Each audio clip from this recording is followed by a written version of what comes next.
அப்பா, ஆச்சி, தாத்தா, மாமா, அக்கா,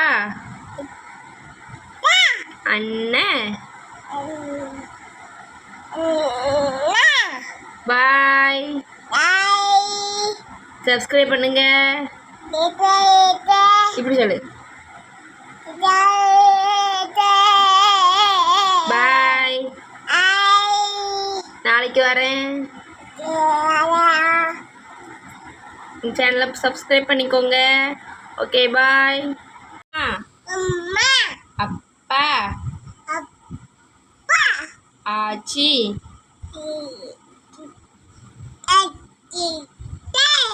மாமா, அத்தை, அக்கா,